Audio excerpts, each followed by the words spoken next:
Hello बच्चों। आज मैं आपको रीजनिंग की इस क्लास में पढ़ाऊंगा डाइस के बारे में, मतलब पासा क्या होता है। तो मैं आपको सभी पासे के जो प्रकार हैं वो समझाने वाला हूँ। तो सबसे पहले पासा होता है तीन तरह का, मतलब दो तरह का होता है वैसे तो। मानक पासा और सामान्य पासा। मानक पासा होता है, ये मैं आपको बता दूं, ऐसा पासा, ऐसा पासा जिसके कोई भी दो निकटवर्ती, जिसके कोई भी दो निकट ने ई कैट निकटवर्ती, कोई भी दो निकटवर्ती जो जिसको इंग्लिश में हम बोल सकते हैं एडजस्टमेंट, ADJACENT, एडजस्टमेंट। सतहों पर अंकित, सतह पर अंकित, मतलब समझ रहे हो, अंकित अंकों का योग, अंकों, पेन थोड़ा सा, अंकों का योग,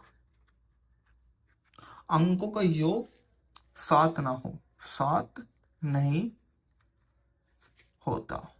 ठीक है, तो उस पासे को हम बोल सकते हैं कैसा पासा, मानक पासा। मतलब अगर मैं एक ऐसा यहाँ पासा बना दूं, ठीक है, पासा अगर मैं यहाँ बना दूं, ये ऐसा पासा होता है, आपको पता ही है पासा कैसा होता है। ठीक है दोस्तों, तो मतलब जैसे यहाँ ए, बी और सी, तो कहने का मतलब है ये है कि A plus B not equal to सात, B plus C not equal to सात, ऐसे ही C plus A not equal to सात। तो ऐसा पासा को बोला जाता है मानक पासा।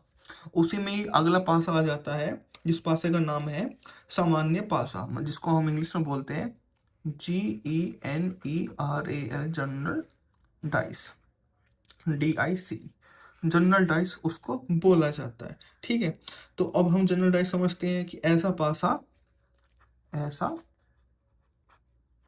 पासा, ऐसा पासा जिसके कोई भी, जिसके कोई भी, कोई भी, कोई भी दो निकटवर्ती, दो निकटवर्ती, नहीं कैट निकटवर्ती, कोई भी दो निकटवर्ती सतहों पर, सतहों पर अंकित अंकों का योग सात होता है। अंकित अंकों, अंकों का योग सेवन होता है। समझे आप? मतलब दोनों में डिफरेंस है। मानक पैसा वो पासा होता है जिसके जो दो निकटवर्ती जैसे ए बी है उनका साथ नहीं होता, जबकि जनरल डाइस में होता है, मतलब दोनों का योग साथ होना चाहिए। तो ऐसे पास को हम बोल सकते हैं ये अपना सामान्य पासा। तो इसको मैं आपको एक बार समझा दूं कैसा होता है ये हमने एक पासा लिया, मैं आपको एक पासा पहले बनाकर दिखा देता हूँ पासा कैसा होता है। तो ये हम एक पासा बना रहे हैं, उसके बाद में हम समझेंगे कि कैसे कैसा होता है। तो क्या कहना चाह रहे हैं, जैसे ABC मतलब है A plus B equal to सात होना चाहिए, B plus C equal to सात, C plus A equal to सात। तो ऐसे पासे को बोला जाता है जनरल डाइस, और मानक पासे को इंग्लिश में बोला जाता है स्टैंडर्ड, स्टैंडर्ड डाइस। ठीक है दोस्तों, अब हम बात करते हैं अपना चक्रीय घूर्णन नियम। अब जैसे कोई भी हम प्रिपरेशन कर रहे होते हैं तो चक्रीय घूर्णन के हम दो एग्जाम्पल हम देख सकते हैं कि ये एक ही पासा है। एक पासे पर दो तीन, एक हमें साइड दिखाई दे रही है, दूसरे पर हमें दिखाई दे रही है पाँच दो चार। तो अब हमें फाइंड करना है कि कौन, जैसे दो के विपरीत कौन सा अंक है पासे में, तीन के विपरीत कौन सा है और एक के विपरीत कौन सा है। तो इसको, इन चीजों को फाइंड करने के लिए एक नियम बनाया गया है जिसका नाम है चक्रीय घूर्णन नियम। तो इसको हम शुरू करते हैं। तो आपको सभी मतलब ये जो क्लॉक वाइज है पासे को ऐसे घुमा सकता है, एक अंक को फिक्स कर लीजिए और फिर उसको हम क्लॉक वाइज घुमा सकते हैं।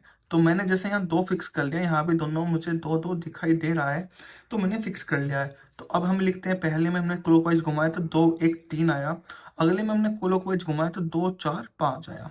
तो यहाँ से हमें मिल जाता है कि 2 का अपोजिट 2 और 3 का अपोजिट 4, 1 का अपोजिट 5। और जो इसमें अब आपको एक नंबर मिसिंग है, पर 2 और 2 सेम आ रहे हैं, तो वो आपको समझ में आ जाना चाहिए कि वो 2 का अपोजिट 6 है इसमें, मतलब। तो 2 का अपोजिट अपोजिट है इसमें 6। एक का सॉरी, एक का opposite O double P opposite है 5, जबकि 3 का अपोजिट है 4। तो ये सिंपल सिंपल सा एक क्वेश्चन था। आप ऐसे ही सभी क्वेश्चन को इसमें सोल्व करेंगे। तो एक मैं और आपको एग्जाम्पल से समझाने वाला हूँ। तो ये एग्जाम्पल है 6 2 1, एक पास में आपको दिखाई दे रहा है, दूसरे पास में आपको दिखाई दे रहा है 5 6 3। तो अब हमको बताना है कि इसमें 6 का विपरीत कौन सा है। सबसे पहले इसको क्लॉकवाइज घुमा देंगे, यहाँ से इसको भी क्लॉकवाइज ऐसे घुमा देंगे, अंक को एक दूसरे के ऊपर नीचे लिख देंगे, तो 6 1 2 आया। ठीक है दोस्तों। उसके बाद में यहाँ पर आएगा क्या, 6 5 3। तो देखो, एक एक के विपरीत तो 5 हुआ, 2 के विपरीत हुआ 3।